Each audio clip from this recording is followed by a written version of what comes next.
갈라디아 3장 1절 보겠습니다. 어리석도다 갈라디아 사람들아, 예수 그리스도께서 십자가에 못 박히신 것이 너희 눈앞에 밝히 보이거늘 누가 너희를 꾀더냐라고 말하죠. 어리석인 갈라디아 사람들아, 예수님의 십자가에 달리신 모습이 아직까지 선한데 무엇에 도대체 홀린 거야? 라고 말하죠. 너희가 성령을 받은 거, 성령 세례지요? 율법의 행위로냐 듣고 믿음으로냐, 이렇게 말하고 있어요. 성령을 받은 건 율법의 행위로예요, 듣고 믿음으로예요? 자, 저를 보시고 한번 물어볼게요. 성령 세례 받으셨어요? 진짜 받았어요? 확실해요? 아, 이거 말고 성령 세례, 물 세례, 세례는요 두 가지가 있어요. 물 세례가 있고 불 세례가 있어요. 성경이 말하는 세례는 두 가지가 있는데, 하나는 물 세례는 요한의 세례예요. 불 세례는 우리가 알고 있는 것처럼 성령 세례거든요. 근데 물 세례와 성령 세례, 불 세례는 달라요. 그렇죠? 다르다니까요. 물 세례는 뭐냐? 마가복음 1장 4절 한번 보실래요? 마가복음 1장 4절.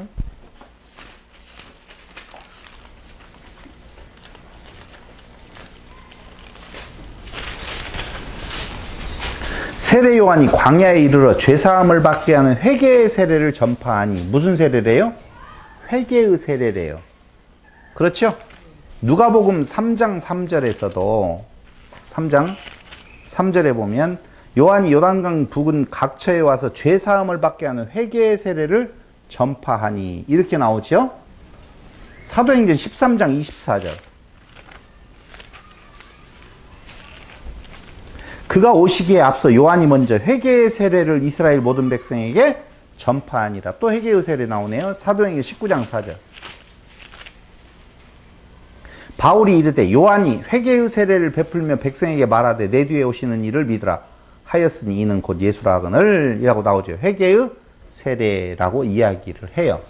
그럼 물 세례는 뭐냐면요, 회개의 세례라고 하는 말을 우리는 신학에서 자꾸 배우니까 회심, 회개, 이것이 한순간에 이루어져서 구원함에 이르는 구원의 서정을 이야기를 그렇게 하니까 혼돈이 좀 오는 거예요.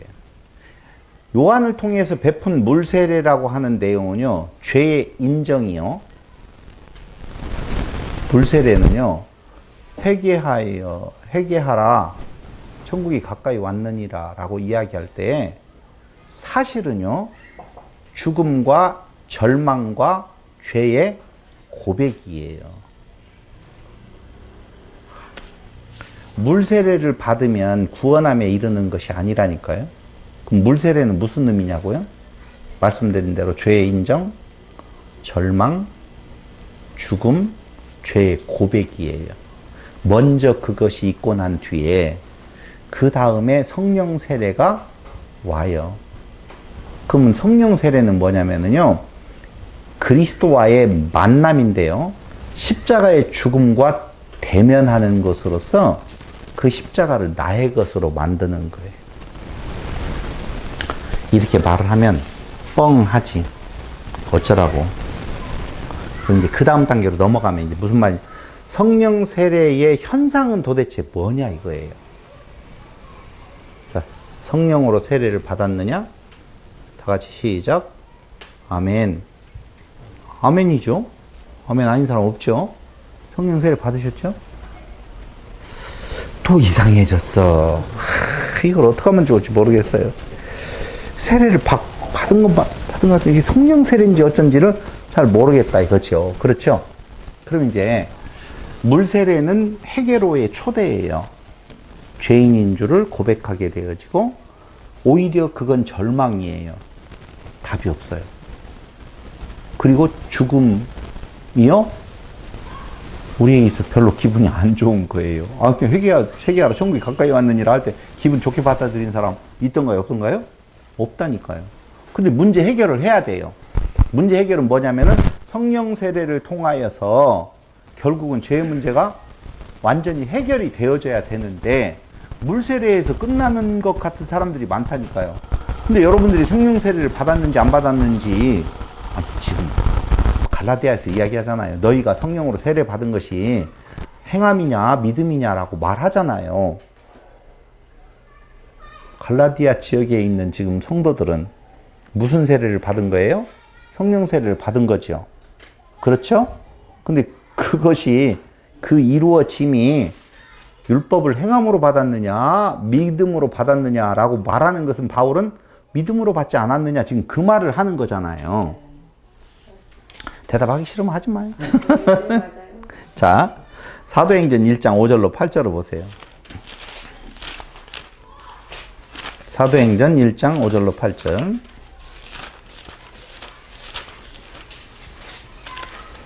요한은 물로 세례를 베풀었으나 사도행전 1장 5절로 8절. 너희는 몇 날이 못되어 성령으로 세례를 받으리라 하셨느냐. 성령 세례가 당연히 따라와야 돼요. 물 세례로 끝나면 돼요? 안 돼요?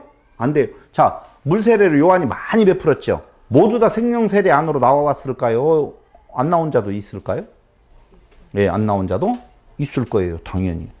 그럼 성령 세례로 나와야 되는데 성령 세례가 뭐냐? 현상은 뭐냐? 내가 성령 세례 안에 있는지 없는지를 어떻게 아느냐 그 말이에요.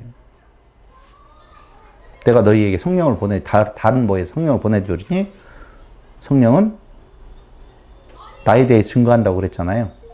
그러면서 오늘 사도행전 1장 6절 그들이 모였을 때 예수께 여쭈어 이르되 주께서 이스라엘 나라를 회복하심이 이때니까 하니 이르시되 때와 시기는 아버지께서 자기의 권한에 두셨으니 너희는 알 바 아니요 하면서 오직 성령이 너희에게 임하시면 너희가 권능을 받고 예루살렘과 온 유대와 사마리아와 땅끝까지 이르러 내 증인이 되리라 하시니라. 성령 세례를 받은 증거는 뭐예요?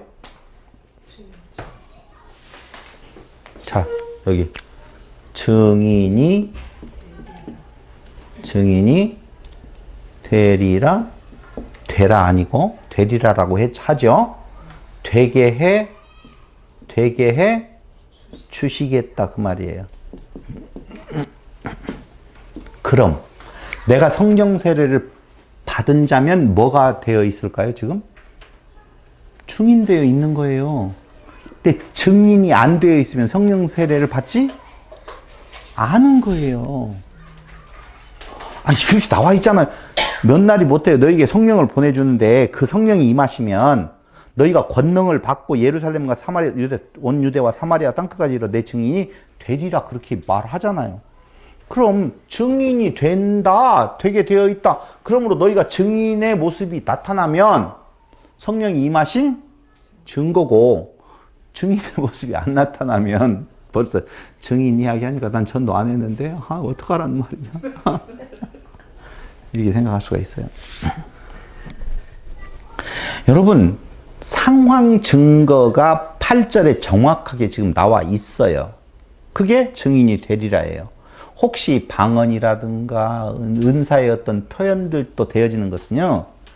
그건 그때 당시에 확신 증거이지 성령이 임하심의 증거가 아니에요. 성령의 임하심의 증거는 요거예요. 딱 증인이 되리라 이 내용이에요. 요한복음 14장 16절로 17절을 한번 보시면은요. 자, 이제 하나씩 풀어가 보자고요. 진짜 성령 세례 안에 있는지. 14장 16절 17절. 내가 아버지께 구하겠으니 그가 또 다른 보혜사를 너희에게 주사 영원토록 너희와 함께 있게 하리니 그는 진리의 영이라 세상은 능히 그를 받지 못하나니 이는 그를 보지도 못하고 알지도 못함이라. 그러나 너희는 그를 아나니 그는 너희와 함께 거하시며 또 너희 속에 계시겠음이라. 그럼 보세요. 성령을 다른 보혜사를 보내주는데 너희 속에 있대요. 너희 속에 있죠. 성령 세례는 단회적이라고 보면 성령의 충만함을 받으라 이야기가 나오죠. 성령의 충만함은요 반복적이에요. 자 보세요. 성령 세례를 한번 받았어요. 그 다음에 성령 세례가 반복적으로 이루어져서 넘쳐요. 성령 충만함이 넘쳐요. 그럼 어떻게 될까요? 그렇죠. 흘러가게 되어 있어요. 당연히. 그럼 하나 안심을 드릴까요? 성령 세례는 받았는데 아직 충만이 안 돼가지고 넘쳐나갈 것이 없어. 때가 안 된 것이 아니라 넘치지를 않아서 흘러가지를 못하고 있던지 1번, 2번 성령 세례를 못 받았든지. 우리가 여기에서 어려운 것이 뭐냐면요. 우리는 자꾸자꾸 증인이라고 하는 개념의 전도를요. 회심까지를 생각해요. 전도, 증인은요. 회심을 말하는 것은 아니에요. 근데 한국 교회가 자꾸자꾸 전도를 뭘로 생각을 하냐면 돈을 들여서라도 사람을 갖다가 채워 놓는 것을 전도라고 한다니까요. 그건 전도하고는 아무 상관없는 거예요. 손에 손잡고 1+1 빈자리를 채우자 잃은 양 별별 행사들을 다 해가지고 데려다가 앉혀놓는 것을 전도라고 생각하는데 성경이 말하는 전도하고는 아무 상관이 없는 거예요. 자, 증인, 이걸 다른 말로 하면 뭐라고요?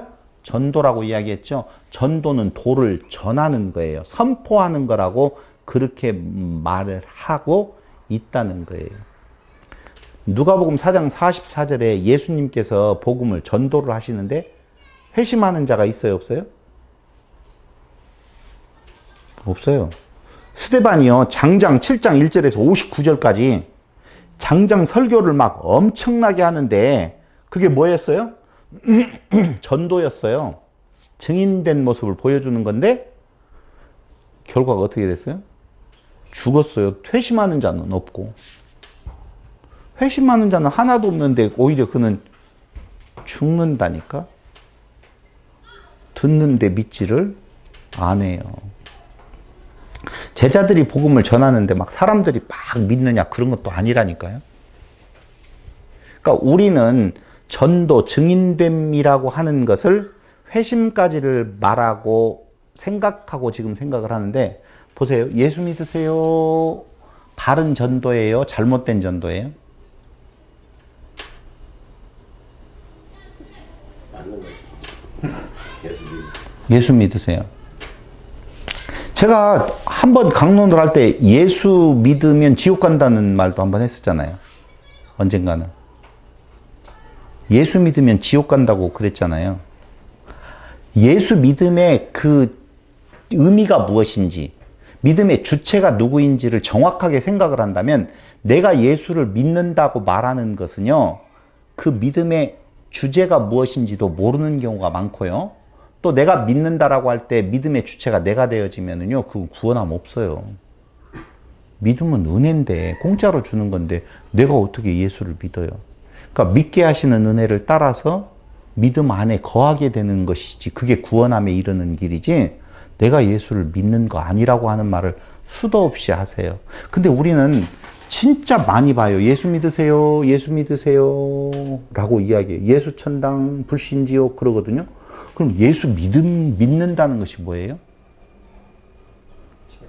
그렇죠. 그쪽으로 가지 않으면 안 돼요. 예수를 믿는다라고 하는 것은 내가 그 대상자를 향하여서 시인 하는 것이 예수 믿는 것이 아니라니까요. 근데 많은 사람들이 시인하고 고백하는 것, 믿는다고 말하는 것, 내가 예수 존재에 대해서 시인하는 것, 그것을 믿는 거라고 생각을 한다니까요. 그건 믿음이 아니에요. 그러니까 예수 믿으세요 하는 내용은 잘못된 거예요. 그러면 여기에서 증인이라고 하는 내용, 전도라고 하는 내용은 무엇을 말하는 거냐? 무엇을 말해요?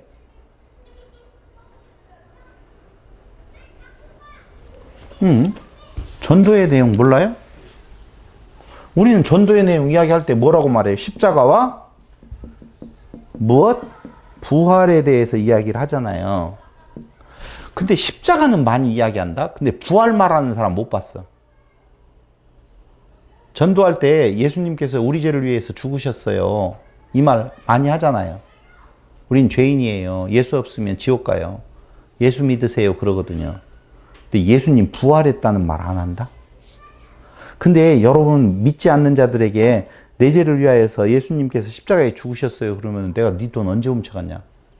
내가 왜 죄인이냐 하고 덤벼요. 여러분. 전도에는 두 가지가 있다고 그랬죠? 내적인 것과 외적 전도가, 외적 전도는요, 선포예요. 무엇을 말하는 거냐? 심판을 말하는 거예요. 내적 전도는요, 여러분 성경의 지금 모든 내용들은요, 믿는 자를 대상으로 쓴 거냐, 믿지 아니한 자를 대상으로 쓴 거냐, 믿는 자를 대상으로 쓴 걸로 분명히 보셔야 돼요. 무엇하게 하시려고? 자라나게 하시려고 쓰신 거라 그 말입니다. 그래서 전도는요, 이런 거예요. 제가 분명히 정의를 내릴게요. 일단 도를 전하는데 본 것을 전해야 될 거 아니에요. 2번, 그리스도를 따라 사는 삶이 전도예요. 본 것을 전하고 그리스도를 따라 사는 삶이에요. 보세요. 보았다! 그러면 속내로 뛰어가잖아요. 예수님이 부활하셨다! 하고 뛰어가잖아요.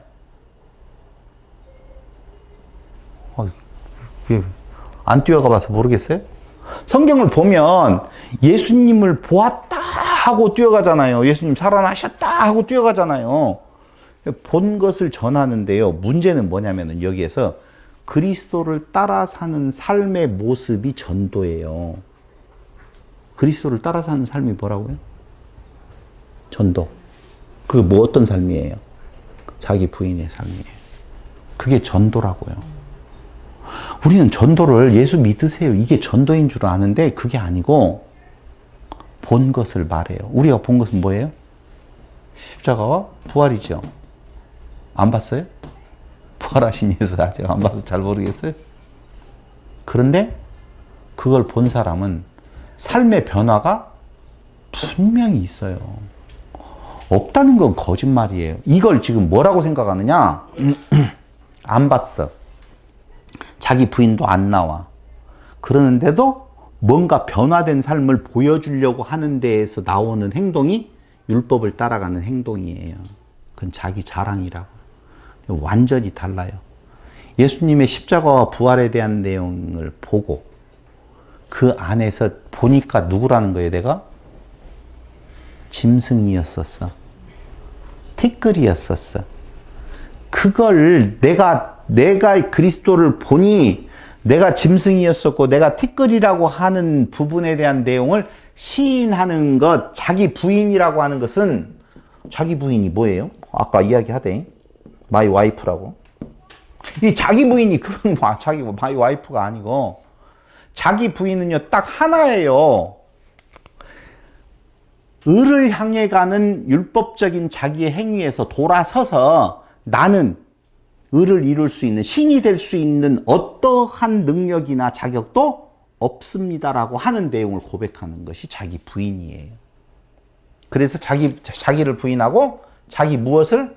십자가를 지고라고 하는 내용이 거기에 범주에 속하는 거라니까요. 저걸 아는 자의 삶의 모습은, 자기 부인의 삶의 모습은 다를까요? 똑같을까요?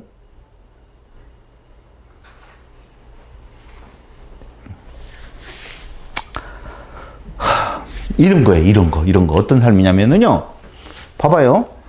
그리스도 안에서 거듭나고 중생된 자라고 하는 내용에 있어서 자기 부인이 나타나면 자기 부인 전의 삶은 자기를 높이는 삶이었었어요. 어려운 거 아닌데 자꾸 우리는 너무 많은 것을 깨우치려고.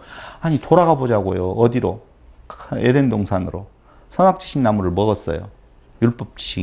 율법 나무를 선악지식 나무로 먹었어요. 그럼 계속 그 선악지식 나무의 율법, 그것을 어떻게 하려고 해요? 지키려고 한다고 그러잖아요. 그 지키는 것은 결론적으로 뭘 말하는 거다? 자기를 드러내고 높이는 거예요. 그래서 유대인들이 계속 자기를 높이는 거예요. 우리는 다르다, 저놈들하고는. 우리는 뭔가 이렇게 행함이 있는 자다. 나는 어떻게 했다? 이렇게도 금식도 행하고 뭣도 행하고 자기를 자랑하는 것이 이전의 삶이에요. 근데 성령 세례를 받고 그 받은 자의 삶의 형태는 오히려 자기가 부인되어지는 것은 자기를 어떻게 낮추고 너를 높이고 너를 살리는 삶이라니까요. 봐봐요. 행동을 할 때 성령의 소욕은 사랑과 희락과 자비와 양성, 언의와 충성과 절제니라. 그렇죠? 이런 것들이 다 뭐라고 그랬어요? 사랑이라는 행동이 어디가 있어요? 사랑은 어떻게 하는 것이 행동이에요? 손잡아 주는 거, 입맞춤 해주는 거, 같이 동행해 주는 거, 그게 사랑이에요? 돈이 필요할 때 100만 원씩 팍팍 주는 거? 그 사랑이 아니라니까요. 너희 몸을 불사하는 것을 내어줄지라도 사랑이 없으면 아무것도 아니라고 말하는 내용으로 봐서는 그런 행동이 사랑이 아니라는 거예요. 사랑이라고 하는 내용은요, 형이상학적이에요. 사랑과 희락, 형이상학적이에요. 자비와 양선, 온유, 충성, 절제, 형이상학적이에요. 무엇이 희락인지 모르겠어요. 뭐가 희락이에요? 몰라요. 근데 그걸 성령의 소욕과 육체의 소욕으로 딱 나눈다라고 보면 육체의 소욕은 나를 높이고 너를 죽이는 거고, 성령의 소욕은 나를 죽이고 너를 높이는 거예요. 그래서 성령 세례를 우리에게 받게 하신 목적은 다른 거 아니에요. 전도하기 위해서 세워나가는 거고, 지체를 바르게 세워나가는 거라니까. 그 세워나가는 것은 누구만이? 그리스도만이 세우는 거예요. 너도 그리스도, 나도 그리스도, 그리스도로 세워지는 집이라니까. 그게 성령 세례를 받은 뭐라? 증거예요. 보세요. 아까 이야기했잖아요. 유명한 사람을 내가 만났어요. 길거리에서. 자랑해요? 안 해요? 하잖아요. 예수 만나셨어요? 안 만나셨어요?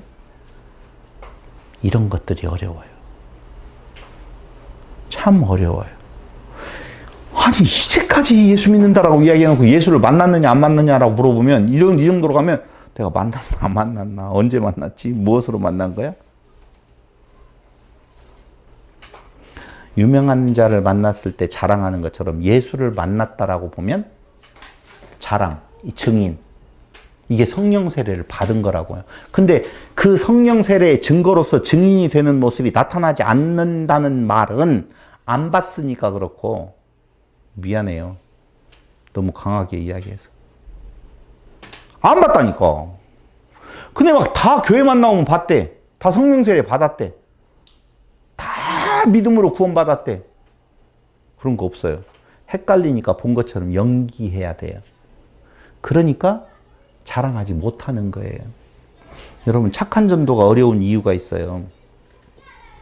일반적으로 전도를, 여기 아까 전도 증인이 되는 거라고 그랬잖아요.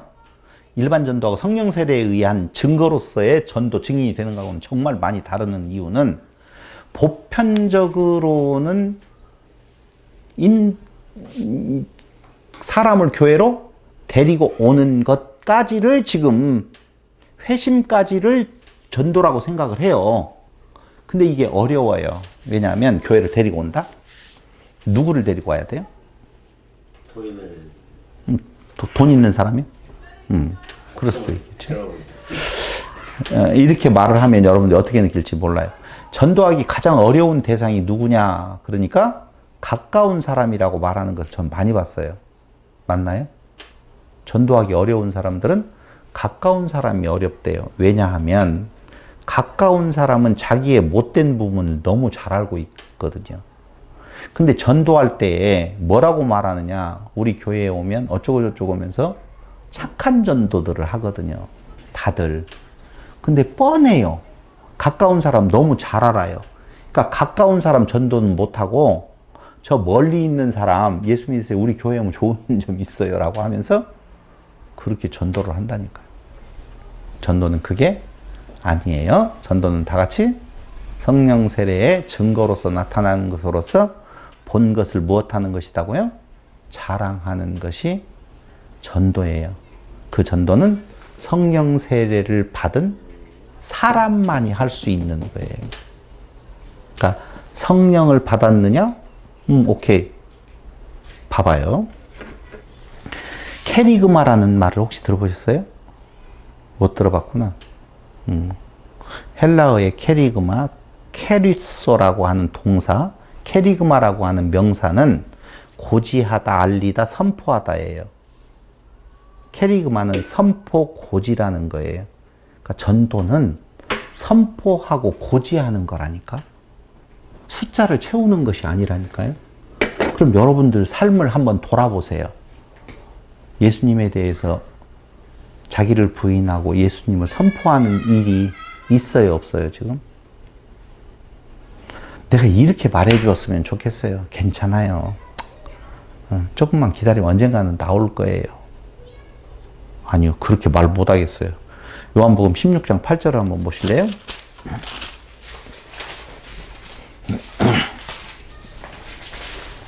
그가 와서 죄에 대하여, 의에 대하여, 심판에 대하여 세상을 책망하시리라. 이게 성령으로만 가능한 내용이라니까요. 누가 오면 보혜사가 너희에게로 오시지 아니할 것이요 가면 그를 너희에게로 보내리니. 내가 가서 보혜사 성령을 보내주겠다라고 하는데 그가 와서 무슨 일을 하시는 건가? 죄에 대하여, 의에 대하여, 심판에 대하여 세상을 책망하신다고 말하고 있어요. 죄에 대하여, 의에 대하여, 심판에 대하여 말하는 것은 바로 뭐냐면은요, 이거 자기 부인. 딱 이거 한 가지밖에 없어요. 여러분, 성경을 너무 어렵게 생각하지 않으셨으면 좋겠어요. 왜냐하면 성경은요, 어디로부터 출발하게 되어지냐면요, 에덴 동산으로부터 출발하게 되어져요. 에덴 동산에 무엇이 있어요? 중앙에 나무 한 그루가 있어요. 단수라고 나오거든요. 그걸 선악과라고 보통 이야기를 하는데 선악과가 있는 것이 아니라 나무 한 그루가 있는데 율법나무예요. 근데 그 율법나무를 뭘로 보았느냐? 선과 악의 그 기준으로 보아요. 선악이라고 하는 자기 기준을 갖게 된다니까요. 그 율법을 가지고. 그렇게 되어지면 자기 부인이 아니고 자기의 의를 자랑이에요. 자기 의자랑이에요. 근데 이 상태에 있으면 죽음이라니까요. 먹는 날은 죽으리라. 자기의 의를 가지고 있어서 하나님 자리에 앉아 있으면 죽어요. 근데 이 죽은 자리에서 다시 돌이키려고 한다라고 하면은 뭐가 되어지는 건가? 자기 부인의 삶으로 돌아간다 그 말이에요. 여기가 다라니까. 성경 전체가 말하는 것은요, 너를 자랑할 것이냐 너를 부인할 것이냐 이것밖에 없어요. 성경은 복잡하지 않아요. 뭐가 필요해요? 계속적으로 동물들이 사람으로 되어지려고 보면은요, 동물의 그 모든 행위에 대한 내용이 아니라 인간의 은총이에요. 그 동물을 내 자식과 같이 안으로 들여서 살아가는 것은 그 동물의 행위에 있지 않다니까요. 난 그 누구예요? 그 동물 그 다루는 그 사람 프로를 볼 때마다 그런 거 있어요. 사람을 막 짖고 물고 뜯는데도 불구하고 그 개 주인들은 막 눈물을 흘려요. 막 저렇게 못된 개를 왜 그렇게, 저건 그냥 안락사 시켜야 될 것 같은데도 막 안 그래요. 어떻게든 그를. 잘한 행동 때문에 그런 거 아니라니까요. 그러니까 거꾸로 말을 할게요. 자기의 자랑, 선악지식나무로 먹는 것은 좋은 거예요. 인간으로 보면. 착하게 살고 선하게 살려고 하는 거라니까요. 그러니까 여기에서의 문제점은 인간의 생각으로 보았었을 때 악하다라고 생각하는 행동이 나오는 건 문제가 안 돼요. 별로 문제가 안 돼요. 왜냐하면 자기가 그런 일을 행할 때에는 뭔 줄로 알아요? 아, 내가 죄가 있구나, 못된 놈이구나, 이렇게 안다? 근데 문제는 뭐냐면은요, 자기 생각에 착한 일을 행한다라고 생각할 때는 굳어져요. 하나님하고 멀어지거든요. 근데 그 모든 것이 다 뭐라고? 죄라. 죄라고 하는 의미는 율법을 선악지식나무로 먹어서 자기가 하나님 자리에 앉아 있다라고 하는 거예요. 그러니까 이 자리에서 돌이키려고 하는 것은 무엇 하는 거예요? 자기 의를 포기하고. 무엇으로? 율법을. 누구로 보면? 그리스도로 보면 그리스도께서 우리를 위하여서 죽으심이에요. 율법은 진노를 낳아요. 율법으로 의롭게 될 육체가 하나도 없으니 율법이 가입되어지면 전부 다 거기 안에는 진노가 쌓여서 죽음이에요. 근데 그 죽음을 내가 받아야 되는 걸 그리스도가 받으셔서 그리스도가 그 문제를 해결해 줌으로 말미암아 그 안에서 죽고 그 안에서 다시 살아나는데, 그리스도 안에서 내가 죽으려고 보면 내가 어떻게 돼야 된다? 부인되어져야 된다라고 하는 거예요. 그래서 에베소서 2장 3절을 한번 보시면 에베소서 2장 3절 전에는 우리도 그 가운데서 우리 육체의 욕심을 따라 지내며 육체와 마음에 원하는 것을 하여 다른 이들과 같이 본질상 진노의 자녀이었더니 라고 나오죠. 여러분 여기에서 하나 여러분들이 짚고 넘어가야 될 부분이 있어요. 우리 육체의 욕심을 따라 지내며 육체와 마음에 원하는 것을 하였다라고 하는 일들은 무엇이라고 생각하세요?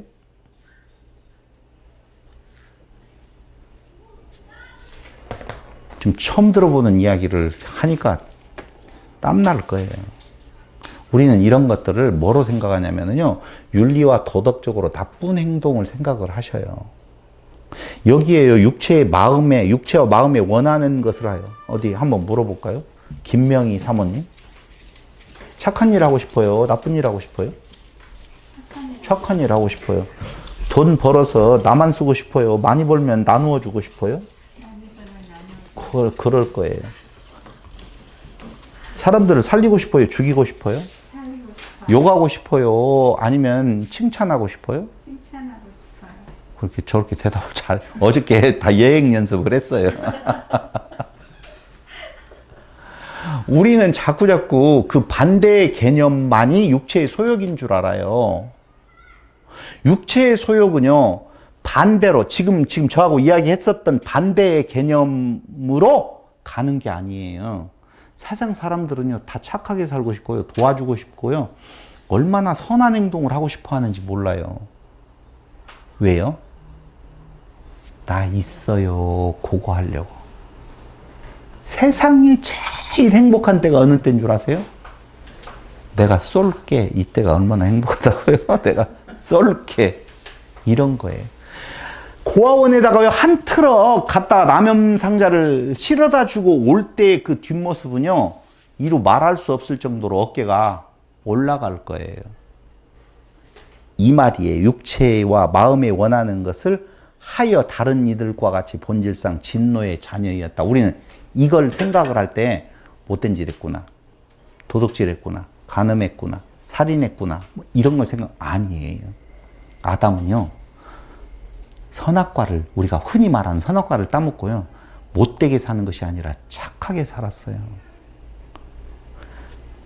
바벨탑을 쌓은 자들은요, 못되게 하나님께 도전한다는 우리가 지금 말하는 걸로 이야기하면 우리는 창 들고 가서 하늘을 찌른 줄로 생각하잖아요. 도전한 줄로. 아니요. 우리가 하나님같이 되고자 해서 착한 일에 탑을 쌓는 거예요. 공든 탑을. 그걸 하나님께서는 싫어하시는 거예요. 너희는 너희들이 그렇게 쌓아봐야 나하고 아무 상관없다는 거예요. 세상의 모든 보화를 다 가져다 주어도 나하고 아무 상관없어. 너희들이 나를 위하여서 집을 짓는다고 난 손으로 지은 전에 있지 않는다? 라고 이야기하는 거예요. 우주를 다 통틀어서 금은보화를 다 모아가지고 하나님 성전에 바친다라고 이야기하면 좋아할 것 같아요? 그것이 죄라는 거예요. 그럼 바치지 말아요? 뭘 바칠 것이 있어서 바친다고 그래. 연보예요. 우리끼리 쓰는 거예요. 우리끼리. 하나님에게 바쳐서 그걸 공로로 해가지고 하나님께로부터 뭔가를 받아내려고 하는 11조의 개념도 차고 넘치게 주는지 안 주는지를 보아라 라고 하는 내용이 그리스도에 대한 내용으로 말하지 아니하면, 그리스도로 보지 아니하면 그건 또 다른 외적인 행동을 통하여서 내 육체를 더 편안하게 하는 것이 죄라니까요. 그러니까 11조 하면 또 저주받는다라고 어떤 목사가 이야기를 해놨더라고요. 의미적으로 보면 그 말이 맞는 이야기라니까요.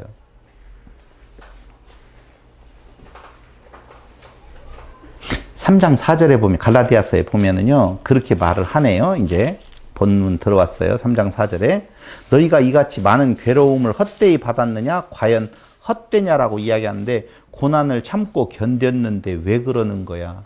여러분, 바른 복음 안에 있으면은요, 당연히 어떻게 되어져요? 고난이 올 수밖에 없어요. 세상이 싫어하는 거거든요. 그러니까 너희들은 나를 통하여서 바른 복음을 듣고 그동안에 참고 견뎠는데 왜 육체로 마치려고 하는 거야? 라고 말하는 거예요. 그러니까 지금 교회가요, 은혜 플러스 구원은 은혜로 받고 상급은 무엇으로 받자? 행위로 받자라고 하는 경우에 은혜 플러스 율법의 행위를 믿는 자의 규범으로, 믿는 자의 행동 양식으로 자꾸자꾸 갖다 붙임으로 말미암아서 애매한 경계선을 두고 또다시 성도들을 괴롭히려고 하는데요. 바울은, 아니 가만히 들어온 거짓 교사들이, 유대인 크리스찬들이 믿음 필요 없어라고 말했을까요? 그렇게 안 해요. 믿음 맞아. 인정해. 그러나 완전하게 가려면 율법도 지켜야 돼. 할례도 행해야 돼. 왜 할례는 지금 말하지 않는지 모르겠어. 11조는 이야기하면서. 응? 요새 다 마취하고 하는데. 그래서 육체로 마치려고 하느냐라고 하는데요. 갈라디아서 4장 5절에 보면은요. 성령을 주시고 능력으로 행하게 하신다. 이렇게 나오는 부분이 있어요. 4장 5절에. 율법 아래에 있는 자들을 속량하시고 우리로 아들의 명분을 얻게 하려 하심이라. 이 말은 무슨 말이냐면요. 때가 참에 하나님이 그 아들을 보내사 여자에게 나게 하시고 율법 아래에서 나게 하신 것은 율법 아래에 있는 자들을 무엇 하시려고? 속량하시려고, 아들의 명분을 얻게 하시려고 그 일을 하셨는데, 도리어 그 은혜 안에 있는 자들이 거꾸로 돌아가려고 한다 이거죠. 그래서 하나님은 무엇? 성령 주시고 그 성령에 나타나는 현상이, 아까 뭐라고요? 전독, 증인인데요. 보세요. 이 예를 하나 들어요. 이 말이 무슨 말이냐면요. 자, 하나만 더 보자고요. 육체로 하는 것은 하지 않으면 불안해요. 보이는 것이 없으면 교회 봉사, 연보, 기타의 내용들이 뭔가 불안해요. 그래서 허기짐으로 다시 시도하게 되어지고 그게 반복되어지다 보면은요, 하면 할수록 기쁨과 안식이 오는 것이 아니라 오히려 그 안에 불안함이 있는다 그 말이에요. 근데 성령으로 하는 것은요, 소망이 되어져서 생명의 현상으로 나타나는데요. 자, 보세요. 요렇게 물어볼게요. 아브라함, 이게 오늘 이야기 세 번째 강의에 생각해 볼 포인트예요. 아브라함을 소환을 하네요. 여기 보니까 아브라함 있어요, 없어요? 자, 아브라함 불러낼게요.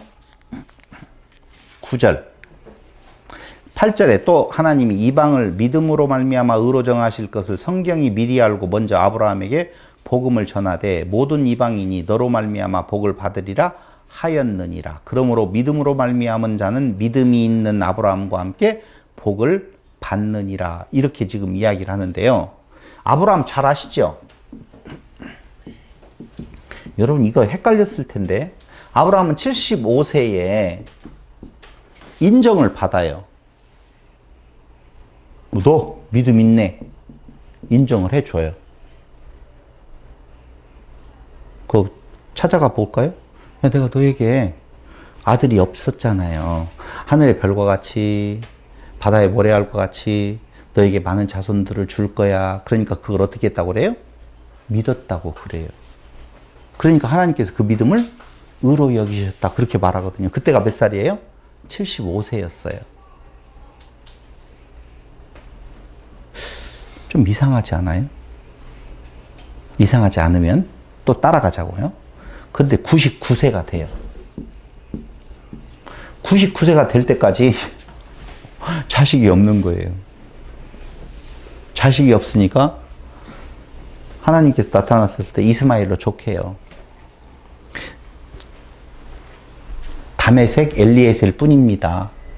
라고 이야기하면서 오히려 무엇을 하냐면은 불신 속에 있네요. 불신 속에 있어요. 그러니까 하나님께서는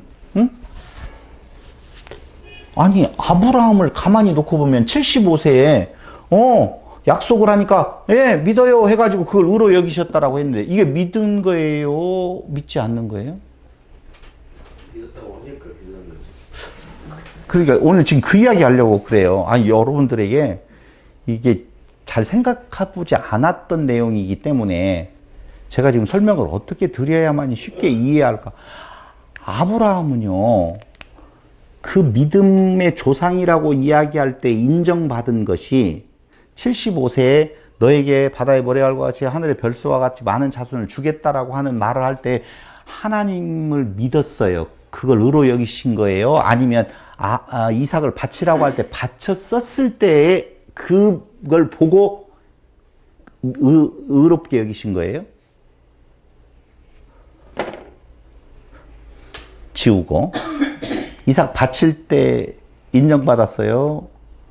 내가 줄게라고 하니까 그걸 믿음에 그걸 의로 여기신 거예요? 75세에 의로 여기신 거예요? 아니면 이삭 바칠 때 의로 여기신 거예요? 도대체 아브라함을 믿음의 조상이라고 말하는 근거가 어디에 있을까요? 불신했잖아요. 75세부터 99세까지는요, 계속적으로 불신의 연속이었어요. 그렇잖아요. 내게서 길리운 자, 다메섹의 엘리에셀 뿐입니다. 아이고, 이스마엘로 족합니다. 아니야, 그게 아니야. 이삭에게서, 아니, 사라에게서 난 자라야만이 돼. 라고 이야기할 때 다 같이 시작. 웃기고 있어요. 비웃잖아요. 근데 뭐가 믿었어요? 아브라함 믿음의 조상인 근거를 대보세요.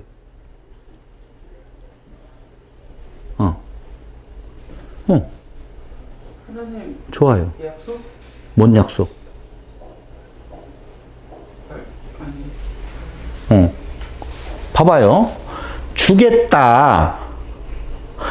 바다의 모래알과 같이 하늘의 별과 같은 자손을 너에게 주겠다라고 이야기할 때 그걸 뭐 됐다고 말해요? 믿었다 이렇게 말을 하거든요. 믿었다. 그걸 뭘로 여겼다고 그랬어요? 의로 여겼다라고 성경은 분명히 말해주고 있어요. 이삭을 바치는 걸 의로 여겼다고 말하지 않는다니까요. 그럼 약속을 해요. 이렇게 내가 주겠다 그러니까 예, 믿을게요 라고 하면 그게 믿는 거예요? 도저히 이 믿음이 안 가는데 그걸 내가 신뢰가 안 가는데 믿어줄게요 라고 말하면 되는 거예요? 하나님이니까 알겠죠. 자기가 싹수가 있어. 싹수가 있으니까. 자기 부인이라고 하나님. 이것 때문에 굉장히 믿음의 조상 아브라함이라고 하는 것에 대한 내용이 어려운 거예요. 사람들은 뭘로 생각을 하냐면요. 이삭을 바칠 때에는 하나님께서 그가 죽이지 아니하고 약속된 자손들을 번창케 하실 거라고 하는 것에 대한 어떤 행동을 보여준 거잖아요. 그걸 굉장히 좋게 여겨요. 사람들은. 근데 하나님께서 아브라함을 믿음의 조상이라고 말할 때는 그 행동을 의로 여기지 아니하시고 무슨 행동을? 그냥 말했는데 얘 믿어요 라고 하는 걸 의로 여겼다니까요. 어찌하면 좋냐?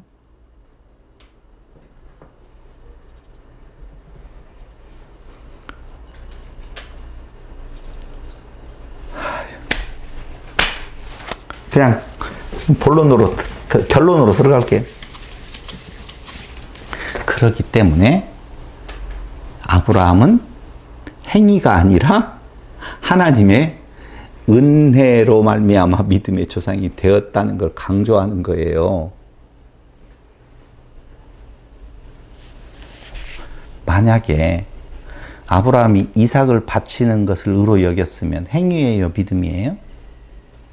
행위죠, 당연히. 근데 사람들은 아브라함이 이삭을 바치는 것을 더 좋은 행동으로 봐요. 이게 말을 했는데 믿고, 그 다음에 불신하고, 그리고 바치고. 요 과정이에요, 지금. 그런데 하나님께서 요걸 약속을 했는데 그냥 믿었다고 해요. 그걸 뭘로 여겼어요? 의로 여겼어요. 그는 믿는 그 행위를 의로 여긴 건가요? 아, 내가 믿어줄게요 라고 하는 말을 했기 때문에 그걸 의로 여긴 거냐고요. 그게 아니고 성경이 말하고 갈라디아서에 지금 이 바울이 말하고 있는 내용은 뭐냐면요. 봐봐. 아무것도 아니잖아. 아브라함 무슨 행동 뭐 있었어 없어? 행함이 있었어 없었어? 없었어. 그냥 하나님께서 의롭다고 해주신 거야. 그때의 믿고라고 하는 내용이 우리는 우리의 한글 성경으로 보니까 그걸 믿어준 내 행위 그것이 의인 걸로 착각한다니까요. 그러니까 예수 믿으세요. 예, 예수 믿을게요. 그것이 의가 되어지는 걸로 생각을 한다니까. 믿는 것은 내 의예요. 내 의가 아니에요. 왜요? 내가 저쪽은 믿지 않았고 나는 믿었잖아. 이게 어려워요.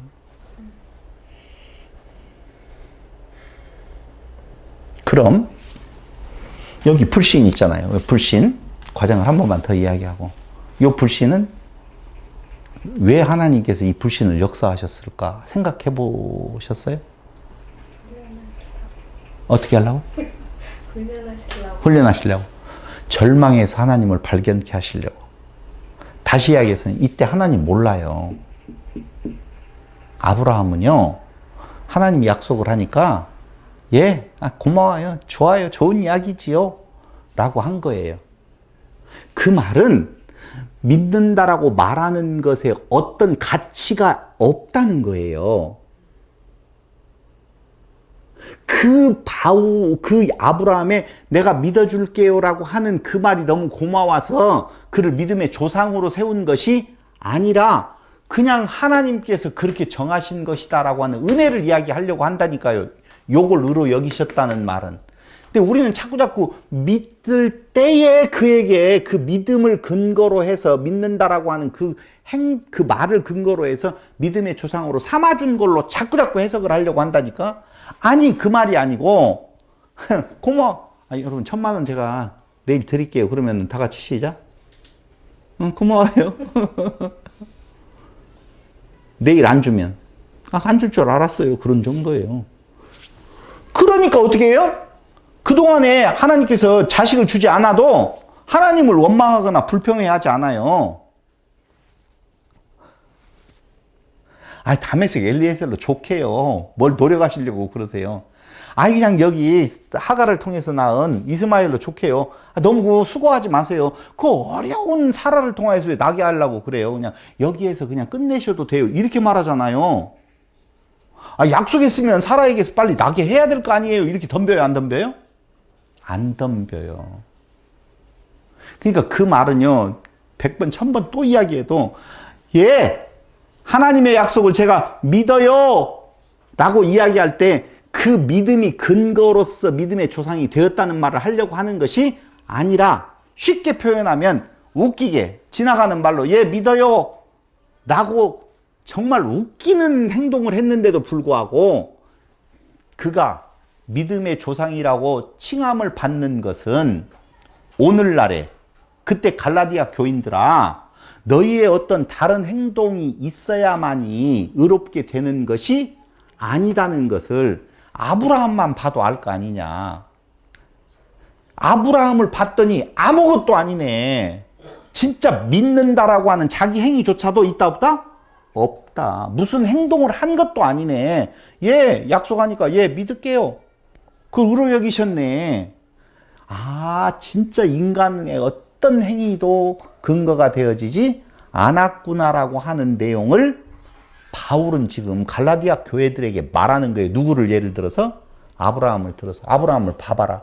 만약에 아브라함을 이야기하려고 보면 우리 생각에는 이삭을 갖다 바치는 것을 근거 자료로 돼야 되거든요. 근데 이삭을 바칠 때 그걸 의로 여겨서 하나님께서 믿음의 조상으로 만들어줬으면은요, 믿음은, 구원은 행위예요? 아니면 믿음이에요? 행위죠. 근데 보세요. 그 불신의 그 단계에 끝까지 절망케 해요. 그래서 그 절망 가운데 하나님을 발견케 하셔서 그게 자라나게 한다 그 말입니다. 그때의 그 불신이 그 불신 가운데서 하나님을 알아가는 단계에 있어서 나중에는 뭐까지 알게 되어져요? 하나님께서 없는 가운데에서도 경수가 끊긴 상태에서도 이미 날 수 없는 상황에서도 낳게 하시는 분이시네 라고 하는 지식을 갖게 만들어요. 이건 누가 준 지식? 하나님이 주신 지식이에요. 그럴 때 갖다가 바쳐라 라고 해요. 그럼 아브라함에게 있어서는 아브라함의 소망은 누가 될까요? 제가 지금 말을 막 건너뛰는 것 같아서 나도 헷갈리지만 아브라함에게 있어 소망은 누구예요? 아브라함에게 있어서 그때는요 자식이 많은 것이 복이잖아요. 그럼 아브라함에게 있어서 유일한 소망은 뭐예요? 이삭이겠죠? 라고 말하면 땡이에요. 다 말하는. 여러분, 아브라함에게 있어서의 소망은요, 하나님 앞에 이삭을 갖다 바쳐요. 그게 뭐냐면 자기 포기예요. 이삭이 나의 소망이 아닙니다. 그걸 알게 하는 과정이 여기라니까. 도저히 이제는 하나님의 그 약속이 이루어질 수 있는 여지가 전혀 없는데, 가능성이 전혀 없는데 거기에서 하나님께서 약속을 이루시는 모습을 보았네. 그러면 지금 이삭에게 소망을 두는 것이 나아요? 자손번창 소망을 두는 것이 나아요? 하나님께 소망을 두는 것이 나아요? 그거 물어보면 바보지. 그래서 갖다 바치는 거예요. 그러니까 그 행위는 아브라함의 행위가 아니에요. 그걸 뭐냐? 성경 신학적인 관점에서 보면 자기를 포기케 하시는, 자기가 계속 살아 있었잖아요. 다메섹 엘리에셀로 엮어보려고 했고, 하갈하고 사라하고 아브라함이 베갯머리 송사를 통하여서 튼튼한 하갈이라도 해서 어떻게 자손을 이어갑시다 라고 하는 내용에 둘이 마음이 맞아가지고 하갈을 집어넣어서 애들을 낳게 만들잖아요. 그건 자기의 의라는 거예요. 자기가 뭔가를 이루어 보겠다. 근데 그걸 어떻게 하는 거예요? 포기케 하시는 과정이 요 부분이에요. 요 부분. 99세까지 하나님께서 전혀 기미를 안 보여주는 거예요. 그렇다가 99세에 짠! 하고 아기가 생겨버렸어요. 그런데 그 생긴 아기를 어떻게 하래요? 갖다 바치래요. 갖다 바치겠어요? 안 바치겠어요? 소망이 이삭에게 있으면 못 바쳐요. 이 과정에서 하나님을 몰랐으면 이삭을 절대 바칠 수가 없어요. 근데 데리고 가요. 왜요? 소망이 여호와께 있게 되어졌다 그 말입니다. 그러니까 이방인이 너로 말미암아 복을 받을 거야. 이것이 복음이에요. 하나님께서 해주신다. 봐봐요. 야고보서 2장 22절로 24절 한 절만 보고 오늘 이야기는 마치도록 하겠습니다. 야고보서 2장 22절로 24절.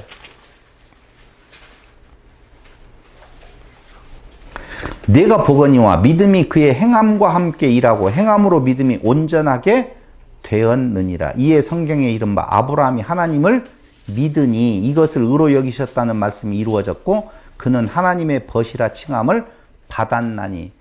아브라함이 하나님을 믿으니라고 하는 내용은요, 어떤 내용을 말하는 건가? 아까 이야기한 대로 너에게 약속해 줄 때에 그냥 무엇 한다고 그랬어요? 예! 라고 말한 거예요. 그런데 그 믿음이 아브라함 거 아니잖아요. 그 엄청나게 공로 있는 거 아니거든요. 여러분들은 예수를 여러분들이 믿었어요? 아니면 믿게 하셨어요? 어쩌다 보니 그게 정답이에요. 아브라함이 어쩌다가 그냥 약속하니까 어쩌다가 그냥 그랬어요. 이 말은요, 어떡하면 좋냐. 우리의 구원함이요, 예, 아니요, 여기에서 나타난 것이 아니라 하나님의 뜻에 달려 있다는 것을 말해주는 거예요. 난 정말 그게 안타까워요. 예수가 증거됐어요. 근데 그 증거를 받고 나는 예수를 믿는다라고 고백했고 쟤는 믿는다라고 고백을 안 했어요. 그럼 믿지 않는 저와 믿는 나는 차이가 있어요, 없어요? 차이가 분명히 있죠. 믿지 않는 것과 믿는 것의 차이는 있죠. 그 차이는 어디에서 나왔어요? 그분에게서 나온 거라고요. 그 말을 해주려고 하는 거예요. 보내심을 받지 아니하고 누가 전하리요? 전하지 않고 누가 들으리요? 듣지 않고 누가 믿으리요? 라고 할 때에 하나님께서 그가 그의 뜻대로 그의 예정하심을 따라서 당연히 가야 될 자에게 가서 그냥 그 고백을 하게 만들어요. 믿어요 라고 말을 안 하면 안 믿는 건가요? 그럼 벙어리들은 어떻게 돼요? 그거 아니라고. 속에서 성령이 탄식한다고 그랬잖아요. 성령이 먼저 가요. 우리의 고백 앞서서 하나님께서 구원해야 될 자는 성령이 먼저 가서 그 안에 내주하고 있어요. 그래서 그 고백을 하게 만들어요. 그것조차도 네 의가 아니라는 거예요. 아브라함 안에서 믿어요라고 말했던 것은 아브라함이 아니라 누구라고요? 성령이 하는 일이라니까. 근데 그 성령이 하는 일을 뭘로 여긴다고요? 의로 여기셨다라고 하는 거예요. 너희 갈라디아 교회 성도들아, 너희의 의롭게 되어짐은 너희가 율법을 지켜 행함으로 너희의 어떤 공로로 너희의 뜻으로 되어진 것이 아니라 하나님의 은혜로 되어진 거야. 그럼 그곳에서 벗어나지 말아야지. 왜 율법을 지켜야 된다라고 할례를 행해야 된다라고 하는 곳에 유혹당하는 거냐. 아브라함을 봐봐라. 아브라함은 자기 믿음 없어. 그런데 어떻게 됐어요? 하나님께서 그냥 믿는다 고백하게 하셔서 그 말은 이 말이 어려운 거예요. 한국말이 진짜 어려운 것이 여기에요. 믿는다 고백하는 것이 실상적으로 있잖아요. 믿습니다라고 하는 내용. 근데 그 믿음이 걔 것이 아니야. 지가 했잖아요. 나도 이 해석이 어려워요. 그게 아브라함 것이 아니야. 만약에 그게 아브라함 것이었다라고 보면 그의 그 이후의 행동들로 인하여서 하나님은 아브라함하고 손 떼야 돼요? 안 떼야 돼요? 떼야 돼요. 그런데 안 뗐잖아. 불신의 그 벽이 그렇게 큰데도. 그 말은 그가 믿어요라고 말했던 것도 그가 말한 것이 아니라 누가? 하나님께서 그 고백하게 하셔서 그 기간 동안에 불신의 그 시간에서 하나님이 어떠한 분이심을 알게 해서 마지막에는 뭘 하라고? 이삭을 갖다 바치라라고 이야기를 통하여서 소망이 이삭에게 있는 것이 아니라 여호와 하나님께 있음을 다시 가르쳐 주는 거예요. 오직 여호와의 능력으로 되어지는 것이다 라고 하는 거예요.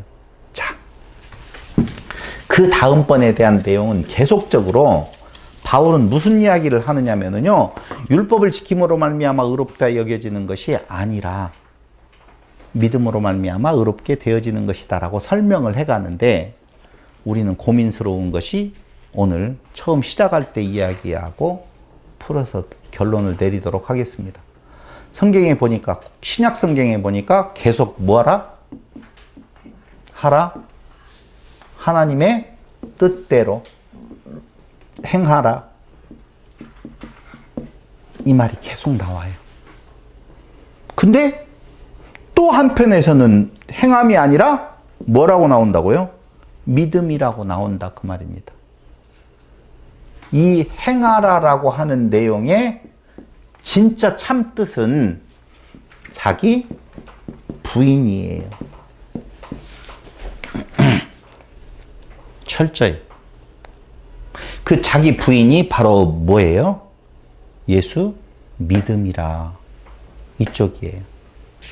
성경은 본래 인간이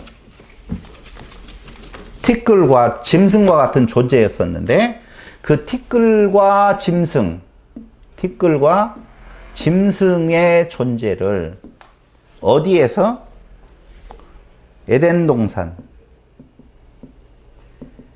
성소, 교회. 이 교회를 건물로 보지 않으셨으면 좋겠어요. 여기에서 만나요. 불러드려요. 다 불러드려요? 아니에요. 그래서 창세기에서 말하고 있는 사람을 지었는데 그 사람을 하나님의 형상으로 지었다라고 하는 말은 그때의 티끌과 짐승 같은 존재 중에서 에덴 동산으로 들어올 그 사람을 지금 말하는 거예요. 그러니까 신천지가 말하는 이전에 아담 이전에 사람이 있었다라고 하는 말에 대한 내용은 그걸 이단시해 버리거든요. 그들이 말하는 그 내용하고는 정말 다를 거예요.